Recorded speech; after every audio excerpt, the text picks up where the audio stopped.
comme à notre grande habitude, une question. Mali, départ de la MINUSMA, quel bilan nous nous interrogeons?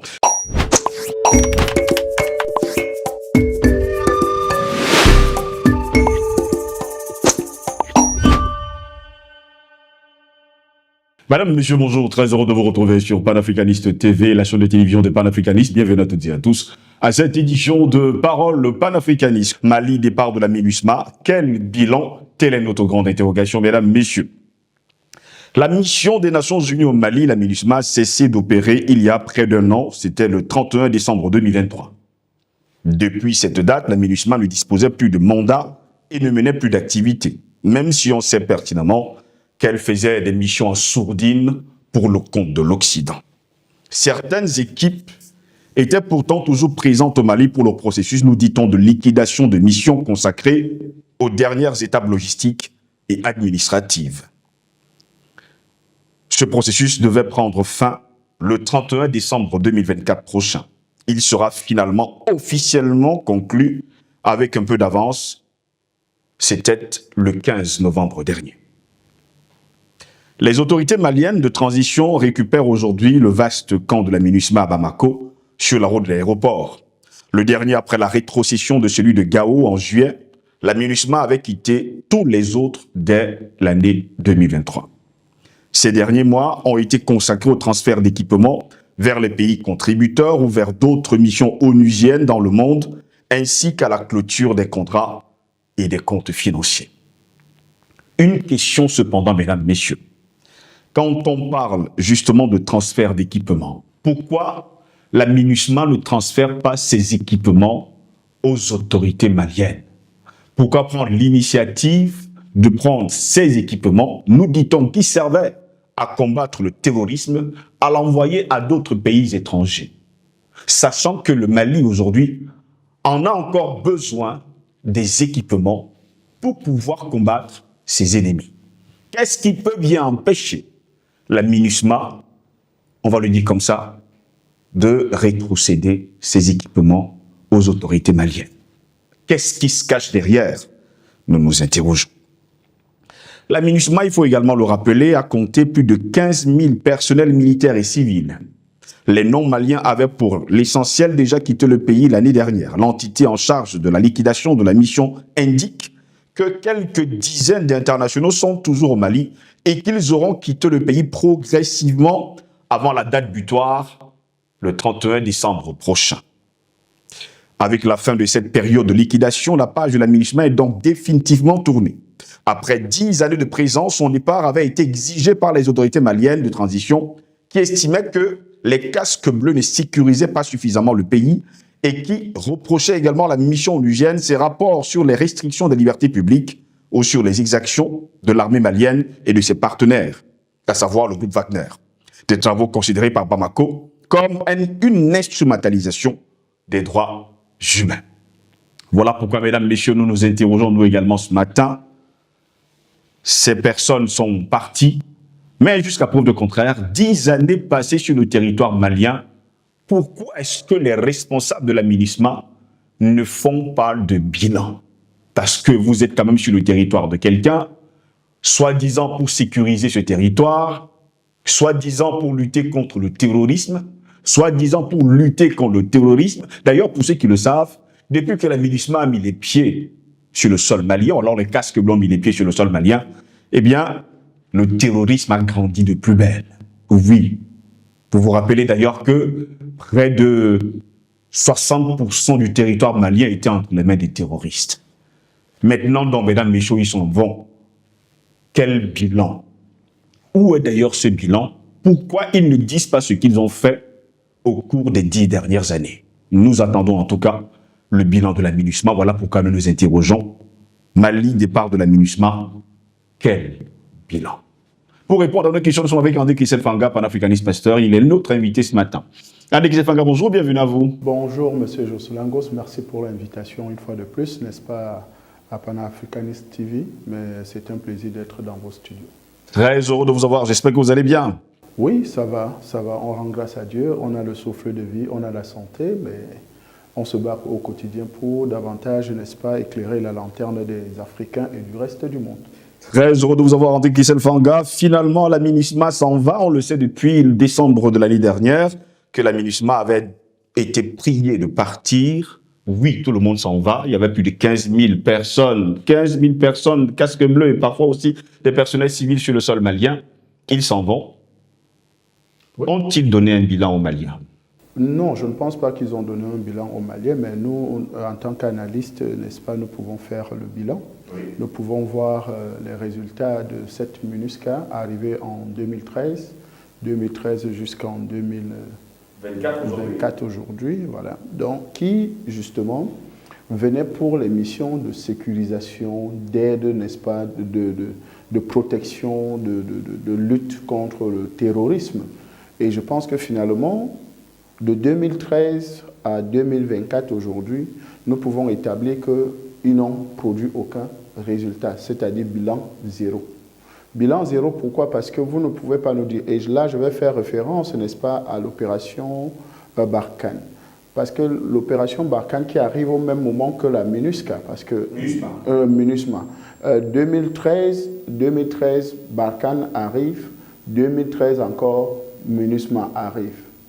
Donc vous voyez que c'est deux forces qui se joignent pour se mettre ensemble pour lutter contre le terrorisme parce que, soi-disant, n'est-ce pas, selon le rapport du ministère de la Défense française, c'est l'État malien qui fait appel, n'est-ce pas, aux casques bleus. En dehors des casques bleus, ils font appel au Barkhane, en fait à l'armée française qui mute de Serval à Barkhane. Parce qu'il y avait déjà une opération dans le Sahel qui s'appelait l'opération Serval. Oui. Donc c'est cette opération Serval maintenant qui mute, qui devient Barkhane, dans la même période-là. Et donc quand vous avez ça, selon les statistiques, n'est-ce pas, du ministère de la Défense française, qui mettait en place l'opération Barkhane, les terroristes étaient entre 300 et 1000 en 2013. Donc, selon leurs statistiques, il y avait entre 300 et 1000 terroristes sur le territoire, dans le Sahel, parce que ce n'était pas seulement au Mali, mais dans le Sahel. Et la première vague, n'est-ce pas, de mobilisation des hommes en tenue, c'est-à-dire les militaires, la force Barkhane vient avec 5650 hommes pour lutter contre 300 et 1000 terroristes. Ça, c'est 2013. Et au même moment encore, voici la MINUSMA qui arrive aussi et qui s'installe avec près de 8000 hommes. Donc, quand on fait la jonction des deux forces, c'est-à-dire MINUSMA, Barkhane, joints à deux pour lutter contre 1000 terroristes, prenons le chiffre le plus élevé selon le ministère de la Défense française, n'est-ce pas, que selon leurs estimations, oui, c'est-à-dire 5650 hommes, plus près de 8000 hommes de la MINUSMA, dont nous sommes à près de 15 000 hommes déjà. Vous voyez un peu, qui sur place vont lutter contre 1000 hommes, c'est-à-dire 1000 djihadistes, 1000 terroristes. Première année, aucun résultat. Deuxième année, aucun résultat. Jusqu'à près de 10 ans comme ça, sans résultat. Mais à un moment donné, on voit comment le terrorisme et le djihadisme plutôt a prospéré, a plutôt grandi, a plutôt eu des niches, n'est-ce pas, s'installant dans plusieurs territoires maliens.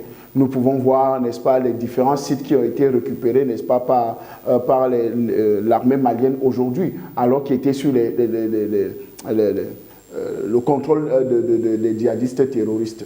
Nous savons tous que presque le nord était déjà presque parti, n'est-ce pas, du côté de l'Azawad, parce que l'objectif des terroristes était de créer l'État de l'Azawad, c'est-à-dire de diviser le Mali en deux et de devenir, n'est-ce pas, un État indépendant, l'État de l'Azawad. Donc, aujourd'hui que nous faisons le bilan de la MINUSMA, nous constatons exactement que la MINUSMA n'a rien produit, n'a rien fait et son apport était grandement inutile au niveau du Mali. Parce que vous ne pouvez pas avoir affaire à 1000, bon, disons même 2000, ajoutons-les même 3000 terroristes, avec tout ce que vous avez comme hommes, avec tout ce que vous avez comme matériel, logistique, tout ce que équipement et tout le reste.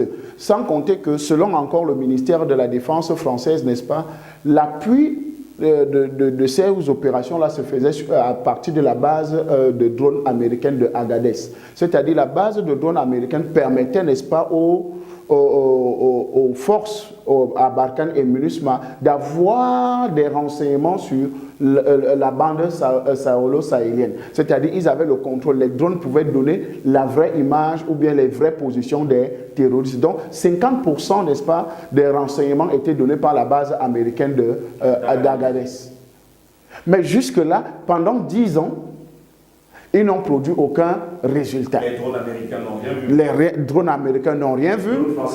Les drones français n'ont rien vu. La grande logistique, que ce soit de Barkhane, que ce soit la logistique de MINUSMA, la logistique américaine, rien n'a. Donc aucun de ces éléments-là n'a pu produire de résultats pour réduire en néant les soi-disant 1000, 2000 ou 3000 terroristes, 5000 même. Donnons-leur même 5000 terroristes pendant 10 ans. Ils ont été incapables. Donc quand vous demandez MINUSCA bilan, voilà le bilan de la MINUSCA, de la MINUSMA au niveau du Mali. C'est un bilan extrêmement nul. En fait, quand nous analysons plus loin, nous comprenons que non, la MINUSMA n'est pas venue pour lutter contre le djihadisme et le terrorisme, même chose comme Barkhane. Ils ne sont pas venus dans ces territoires-là pour justement aider le Mali plutôt à s'en sortir. Non, ils sont venus plutôt former, équiper, n'est-ce pas, installer le djihadisme et le terrorisme au Mali dans tout le pays. Et en plus de ça, arriver à un moment où ils devaient justement, diviser le pays et de trois, continuer l'exploitation, n'est-ce pas, des ressources naturelles du Mali. Parce que quand vous regardez le fonctionnement de tout ce qui, de toutes ces forces-là, vous voyez, vous constatez que la plupart de ces forces-là n'étaient pas là pour la sécurité. En fait, c'était des creuseurs. Ce n'étaient pas des militaires, c'était des creuseurs. Des ingénieurs miniers, en pétrochimie et tout ça. Donc, c'était juste pour l'exploitation des ressources naturelles du Mali. Parce que quand vous regardez, la France est passée, n'est-ce pas, qui n'avait pas de position en matière d'exploitation d'or, est devenue 5e producteur d'or, n'est-ce pas, à partir de cette opération-là, à partir de Barkhane. Et d'ailleurs, mais écoutez, M. Josselangos, une fois quelque chose était qui nous avait amusé, et vous avez vu ces vidéos et ces photos-là, où il y avait un camion, un char de l'ONU qui avait fait l'accident justement au niveau du Mali, en fait, qui s'était renversé.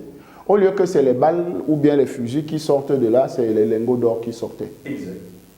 Donc, vous voyez qu'en réalité, on était plutôt dans l'objectif d'exploiter illégalement, n'est-ce pas, les ressources. C'est pour ça ce grand déploiement de tous ces hommes-là. C'est les chercheurs d'or. Mais bien sûr, c'est les creuseurs d'or, c'est les orpailleurs. Donc ce n'était pas en fait une mission de sécurisation, n'est-ce pas, du Mali. Donc c'était juste des exploitants, n'est-ce pas, d'or pour justement davantage nourrir ces grandes puissances-là qui faisaient partie de cette force MINUSCA et davantage être un frein pour l'épanouissement, pour le développement, pour la sécurisation du Mali.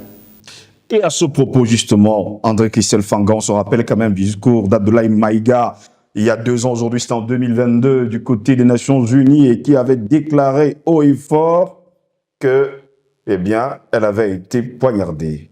Il avait dit, je cite, estimé que son pays a été poignardé dans le dos par les autorités françaises. Mais bien sûr, parce que vous ne pouvez... Et je crois qu'il avait même ajouté, la France a abandonné le Mali en plein vol. Exact.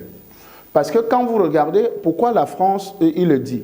Parce que vous ne pouvez pas, vous dites que, ok, les autorités du Mali, sous la gouvernance de Ibeka, n'est-ce pas, le feu président Ibeka, Ibrahim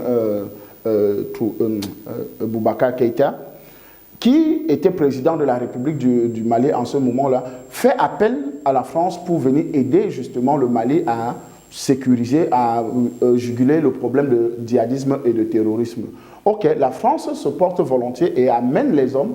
Et finalement, au lieu d'apporter l'appui nécessaire, n'est-ce pas, pour régler le problème, plutôt c'est l'expansion du terrorisme. Et d'ailleurs, nous avons vu dans une vidéo, et c'est un reportage d'une télévision française, je crois que c'est Arte ou bien TV5 Afrique, qui avait fait un reportage justement au Mali où des formateurs français, n'est-ce pas, justement formaient, n'est-ce pas, des djihadistes de l'État de l'Azawad, on avait vu ça, on a vu ce reportage-là. Et donc, vous voyez que... On avait diffusé sous une autre... Bien sûr, dans d'autres cieux. Dans d'autres cieux. Et donc, vous voyez qu'avec ce comportement, nous ne pouvons que confirmer qu'en réalité, la France a justement jeté ou bien abandonné le Mali poignardé le Mali dans le dos, parce que c'est elle plutôt, cette France-là, qui a alimenté le terrorisme, qui a nourri les terroristes, qui a donné les moyens aux terroristes, qui a fait la propension même, et qui a même amené jusqu'à signer les accords d'Alger, n'est-ce pas, les accords d'Alger qui permettait justement les discussions entre les terroristes et les autorités de transition. Donc, vous voyez comment, n'est-ce pas, ces États-là ont travaillé pour mettre en mal, n'est-ce pas, le Mali. Donc, Abdoulaye Maïga, n'est-ce pas, n'avait pas tort en disant que le Mali a été poignardé dans le dos par la France. Et c'est le travail de la France, parce que la France est un pays sensu, ne vit que sur le dos des autres, ne vit que sur le sang des autres. Et c'est toujours la France qui allait justement aux Nations Unies pour la prolongation du mandat de la MINUSMA. On se posait bien des questions, savoir pourquoi. Mais parce que vous savez que la France a longtemps eu ce qu'on appelle le porte-plume. C'est-à-dire, c'est lui qui est le porte-parole, c'est lui qui prend, n'est-ce pas, les devants, les initiatives pour certains pays africains et surtout d'Afrique, soi-disant francophone.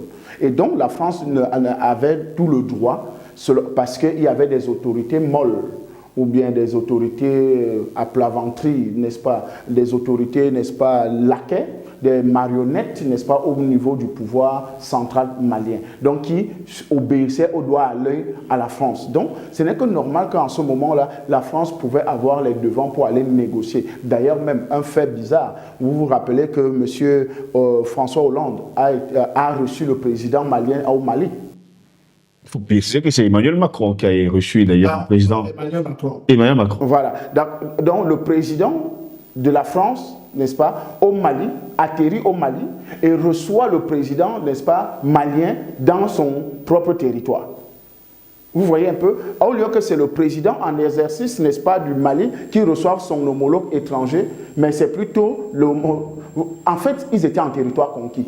Donc, c'est pour ça qu'aujourd'hui, la France pouvait aller demander la prolongation, n'est-ce pas, du mandat, n'est-ce pas, onusien au niveau du Mali pour dire que non, la tâche n'est pas encore achevée, parce qu'en réalité, la tâche n'était pas la sécurisation du Mali, la tâche c'était l'exploitation, n'est-ce pas, à tout vent, à gorge déployée, n'est-ce pas, des ressources maliennes. C'était ça l'objectif. Mais comme Dieu ne dort pas, des gens se sont réveillés, on dit mais ça ne peut pas continuer comme ça.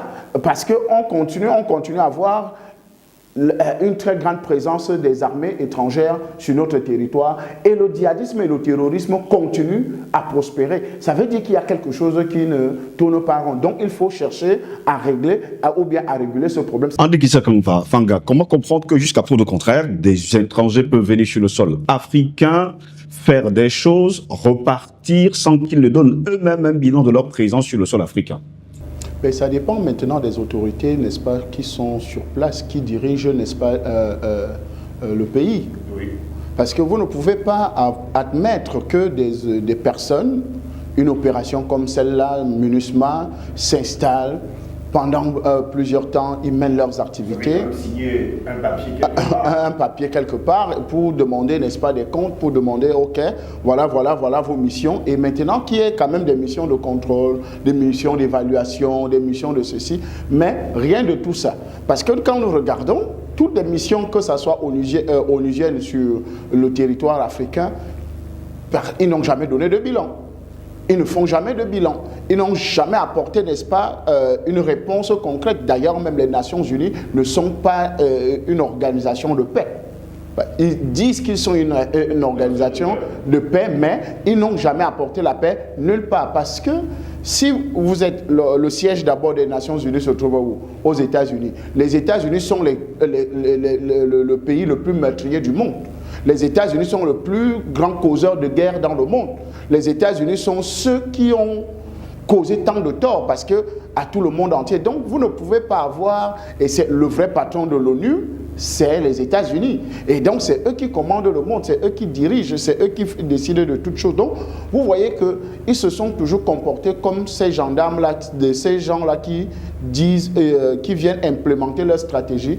Ils finissent et ils ne rendent compte à personne. Et donc, nous sommes aujourd'hui, nous ne pouvons pas dire aujourd'hui que des gens sont venus sur notre territoire africain, ils ont fait ceci, ils ont fait cela, ils sont repartis. C'est les autorités qui ont donné, n'est-ce pas, la latitude, n'est-ce pas, à ces gens-là, ou bien le laisser aller pour qu'ils fassent comme ils veulent et ils repartent. Et nous constatons dans la plupart des pays, n'est-ce pas, qu'il y a domination française, qu'il y a ce genre d'attitude-là, des gens qui arrivent, qui entrent, qui pénètrent, qui font des choses et repartent. Terminons rapidement avec cette question, André Kisefanga. Depuis que Wagner est arrivé sur le sol malien, apparemment tout se passe bien. Qu'est-ce que Wagner fait que les autres n'ont pas pu faire? Écoutez, Jocelyn Goss, avant d'arriver à l'étape de Wagner, il faut d'abord rappeler que l'armée malienne, en coalition avec l'armée tchadienne, ont réussi à mettre hors d'état de nuire, n'est-ce pas, les djihadistes terroristes au Mali, jusqu'à dans les derniers retranchements dans les Ifogas. Et c'est l'armée française qui va s'interposer pour que l'armée malienne et l'armée tchadienne, n'est-ce pas, n'aillent pas au bout de leur poursuite, n'est-ce pas, contre ces terroristes. Donc c'est un adjudant-chef français, n'est-ce pas, avec sa compagnie qui barre la route, n'est-ce pas, en plein Mali. Hein. On parle là du territoire malien, on ne parle pas que c'était un territoire étranger. Donc l'armée française présente au Mali, l'armée malienne présente au Mali, en coalition avec l'armée, n'est-ce pas, tchadienne, sont dans une opération de poursuite des terroristes, mais l'armée française vient s'interposer. Vient dire non, vous ne pouvez pas continuer à poursuivre ces terroristes-là jusqu'à ce niveau-là. Et c'est ça qui, justement, préparait, n'est-ce pas, la venue, n'est-ce pas, de la mission Barkhane, n'est-ce pas, et de la MINUSMA. Parce qu'il fallait davantage démontrer que le Mali est ingouvernable à cause du terrorisme. Donc, il faut une force d'interposition, il faut une force supérieure qui va... Donc, l'armée malienne et l'armée tchadienne avaient la capacité d'éradiquer, n'est-ce pas, le terrorisme avant que maintenant... Wagner, le partenariat Russie, Fédération de Russie, Mali, ne viennent se mettre en place. Donc l'armée malienne avait déjà ses propres capacités. Et le commandant de cette force, n'est-ce pas, mixte entre l'armée du Tchad et l'armée malienne, c'était M. Assimi Goïta. Peut-être beaucoup ne le savent pas. Pourquoi? Parce que ce genre c'est cette situation qui l'amène à la révolte. En disant que, mais comment est-ce possible que dans mon propre territoire, moi, commandant n'est-ce pas, d'un groupement, n'est-ce pas, pour justement lutter contre le terrorisme, c'est un petit sergent français qui vient m'empêcher dans mon propre territoire et qu'il faut d'abord appeler Bamako. Et c'est Bamako qui donne les instructions, qui demande à Assimi Goïta de rentrer lui et ses hommes. De repousser chemin. Donc, quand vous voyez ce genre de choses, vous comprenez la révolte, n'est-ce pas, qui peut se mettre en place pour justement mettre, n'est-ce pas, chasser, n'est-ce pas, ces soi-disant dirigeants du pouvoir. Donc, maintenant, Wagner arrive dans un partenariat sérieux qui est justement de dire on va travailler ensemble pour justement mettre hors d'état de nuire le terrorisme. La preuve en est, le Mali aujourd'hui, le territoire est presque à 98% récupéré. C'est juste des quelques poches de résistance qui sont encore là, mais nous savons tous qu'il y a un travail de fond qui est en train d'être fait avec partenariat Mali et Wagner et la Fédération de Russie. Donc, je pense qu'aujourd'hui, et dans le renseignement, vous savez que le renseignement est d'une importance capitale. La plupart des guerres asymétriques se gagnent par le renseignement. Les guerres asymétriques, c'est-à-dire où on ne connaît pas l'ennemi, on ne sait pas où l'ennemi est fixé. Ce n'est pas une guerre, n'est-ce pas, de face à face pour dire que non, voilà mon adversaire en face, le voilà, donc je peux trouver des stratégies. Mais non, on ne sait pas partout, il passe parfois, il se dissimule dans les populations, il se dissimule dans les forêts, donc il faut un renseignement appuyé pour justement arriver, n'est-ce pas, à dénicher ces gens-là. Et c'est ce que Wagner aujourd'hui travaille, n'est-ce pas, main dans la main avec les forces maliennes, les FAMA, pour justement débousquer, n'est-ce pas, où se trouvent tous ces terroristes djihadistes du Mali, de l'État de l'Azawad. Merci à vous, André Kisefanga, d'avoir répondu à mes questions. C'est moi qui vous remercie. Merci à vous également, mesdames, messieurs, de nous avoir suivis. On va dire au revoir à la MINUSMA, au revoir à ces personnes qui nous ont fait croire qu'ils venaient libérer le Mali, mais malheureusement, ce sont eux qui alimentaient en tout cas le terrorisme dans ce pays. Merci de nous avoir suivis. Bonne journée à toutes et à tous.